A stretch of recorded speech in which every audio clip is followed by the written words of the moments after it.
The senator from Virginia. Mr. President, thank you. I also rise to oppose the nomination of Scott Pruitt as EPA Administrator. To summarize, and then I'll go into some detail, Virginians are pro-science people. So the political figure we most venerate is still Thomas Jefferson, who was the preeminent scientist of his day. We're pro-science people. Second, the evidence from Mr. Pruitt's career demonstrates he's anti-science in the climate area and possibly others. And third, there is no position in the federal government that more relies upon accurate science and scientific judgment than EPA Administrator. I think the President's afforded significant discretion in appointing members of the Cabinet, and I have voted to confirm a number of President Trump's nominees, even if I wouldn't have nominated them myself, because I think they meet the basic tests of competence and integrity. But I have voted against individuals if they can't satisfy me that they meet our ethical standards, or they're qualified for the position, or they are able to do the job fairly and objectively. The ability of the EPA Administrator to do this job fairly and objectively requires an acknowledgement of the scientific reality of climate change and other science. This isn't an abstract matter for Virginia, and it's not an abstract matter for the EPA Administrator. Next only to coastal Louisiana. Virginia is the most susceptible state to sea level rise. So Hampton Roads, Virginia is about 1.6 million people, our second largest metropolitan area.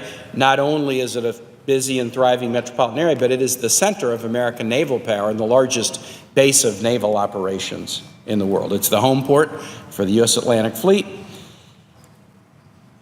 And what we're seeing throughout Hampton Roads, Virginia, is that neighborhoods where you could sell and buy a house 15 years ago, you now can't because of normal tidal action renders the homes impossible to sell. It affects businesses. The main road into the largest naval base in the world, in Norfolk, by 2040 will be covered 2 to 3 hours a day just by normal tidal action, not storm surges, which make it more significant. And so now the city of Norfolk, Virginia Beach, Portsmouth, Suffolk, Chesapeake, Newport News, Hampton, all are trying to figure out ways to make resiliency investments to protect against sea level rise. And the Department of Defense is having to contemplate the same kinds of investments to protect our naval operations in Hampton Roads. The EPA's mission, its entire existence, revolves around science. To enforce the Clean Water Act and the Clean Air Act, to set limits on pollutants that are stringent enough to have measurable benefits, but reasonable enough to avoid economic negative impacts to the degree we can.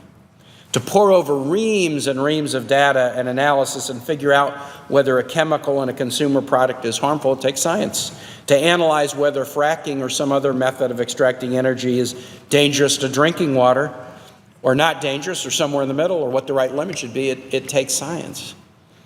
In an earlier iteration, I was the mayor of Richmond. My city had a river in the middle of it that was so polluted, the James River, you couldn't swim in it, you couldn't fish in it, there was no bird life in it because it had been polluted over such a long time. Today, go to Richmond, Virginia, you'll see people canoeing and kayaking, you'll see people fishing and taking the fish home to eat, you'll see people swimming. It has gone from the sewer of our city to the front yard of our city, to the thing that has helped us bring population back into downtown Richmond and grow our population, and it happened because of the Clean Water Act. There's always a question in regulation, too hot, too cold, or just right. But my city would not be what it is today had there not been a Clean Water Act that required us, in some ways that were painful at times, to save the river, and now it's herons and bald eagles and fish and kayakers and canoeists, and everybody's quality of life is higher, and the economy's better too. Mr. Pruitt has been asked repeatedly about his views on climate science. Just 4 months ago, he stated, quote, "We've done a lot in reducing carbon emissions," and that's not even addressing, guys, the fact that there's a tremendous dispute, as you know, that's going on in the marketplace about how much this global warming trend that the Obama administration talks about, if it's true or not. Is it truly man-made, and is this simply another period of time where the Earth is cooling or increasing in heat? I mean, is it just typical natural type of occurrences as opposed to what the administration says? This was just 4 months ago. This kind of skepticism, we don't know whether humans cause it, we don't know whether it's natural, is exactly the kind of thing we've seen in Congress before. There was a famous hearing in Congress that was sort of emblazoned on people's memories of a whole bunch of witnesses standing up and swearing to tell the truth and saying, we don't know that there's a connection between cigarette smoking and cancer. And this kind of denial of the scientific consensus for an administrator of the chief agency that needs science in this country is deeply troubling. I don't think it should be going out on a limb to declare climate change is happening. It's driven largely by burning of fossil fuels, and it's a problem we have to deal with in some way. Now, how to deal with it, how quickly to deal with it, those are tough questions, but acknowledging the science should not be tough.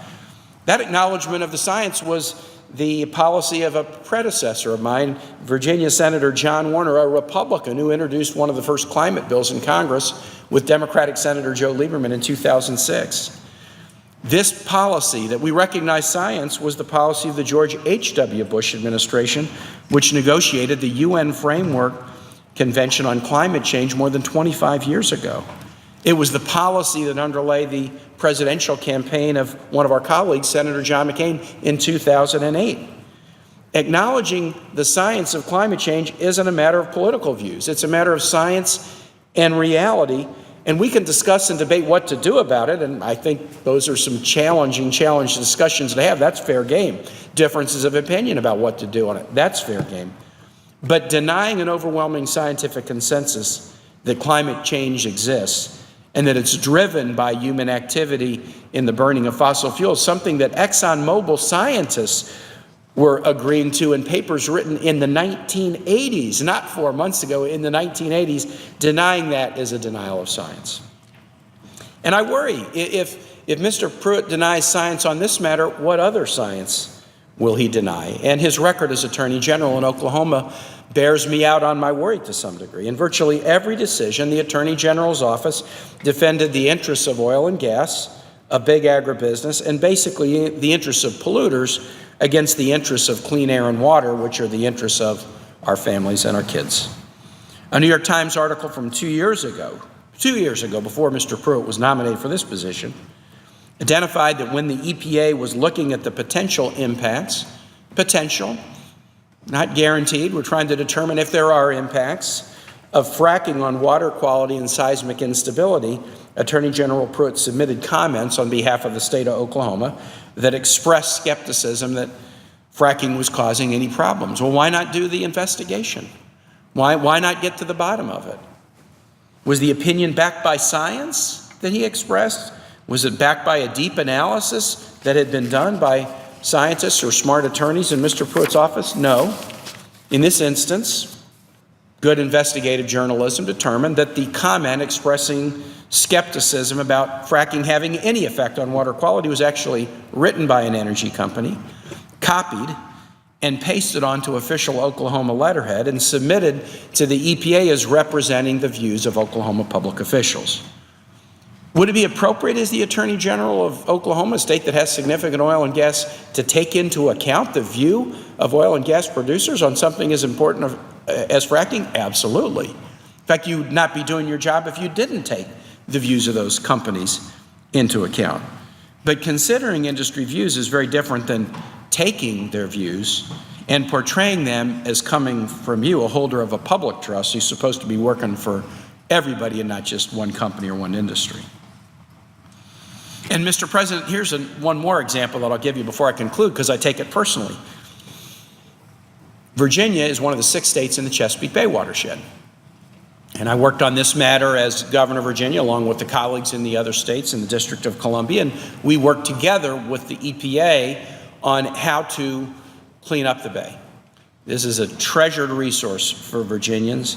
It's about as bipartisan a thing as there is in Virginia. Probably next to support for veterans, support for the Chesapeake Bay would be a close second in bipartisanship. And our public officials, we worked out with the EPA a strategy that we thought would be conducive to cleaning up a Chesapeake Bay, which is not just about enjoyment, not just about water quality, but also about traditional Virginia industries like a waterman's industry, tourism, which is a big industry in our state. And we worked it out to our satisfaction, but when we did, there was a lawsuit filed against this particular regulation by the Farm Bureau, and the Attorney General of Oklahoma, not one of the 6 states in the Chesapeake Bay watershed, the Attorney General of Oklahoma intervened and filed a friend of court brief to try to strike down the regulation that the EPA and Virginia officials had worked on in tandem for the good of the Chesapeake Bay, for the good of our Commonwealth, for the good of our citizens. I contend, why would an attorney general in Oklahoma care so much about a Chesapeake Bay rule that we had worked out together? I contend that he and some other attorney generals who joined this were worried that if the EPA succeeded, then the EPA might try something in other large watersheds, including those in their states. Well, the matter did go up to the federal appellate court. The federal appellate court upheld the Chesapeake Bay plan. The attorney generals and others tried to take it to the Supreme Court. The Supreme Court wouldn't take the appeal, and so the Chesapeake Bay plan is in operation. But we were all really struck about why an Oklahoma attorney general would be going after something affecting the Commonwealth of Virginia, and there is a point there. And the point was this: EPA scientists working in tandem with state officials had analyzed the water quality in the bay, and they had followed the state's progress or lack thereof over time. And they finally said, and again working in tandem with many of us, the pollution levels are so bad that we're never going to return the bay to what it can be unless we need to take action. And it was that scientific consensus that Mr. Pruitt, as Attorney General of Oklahoma, was challenging. Science is the pursuit of truth.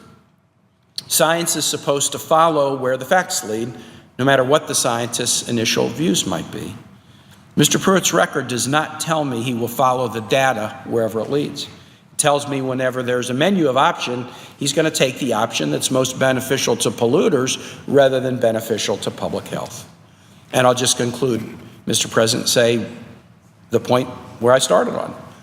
There's no federal agency that more needs to have somebody who accepts science and scientific consensus than the EPA. It matters deeply to Virginia, but I don't think Virginians are unique in this. I think it matters to the citizens of 50 states. Wise EPA regulations, and not all are wise, and some need to be dialed back, but wise EPA regulations, I've seen the positive effect of them in my city and in my state. And I'm going to vote no on Mr. Pruitt because I don't believe his first duty will be to following science and enforcing just laws and regulations appropriately governing the water that we drink and the air that we breathe. And with that, I yield the floor. Thank you.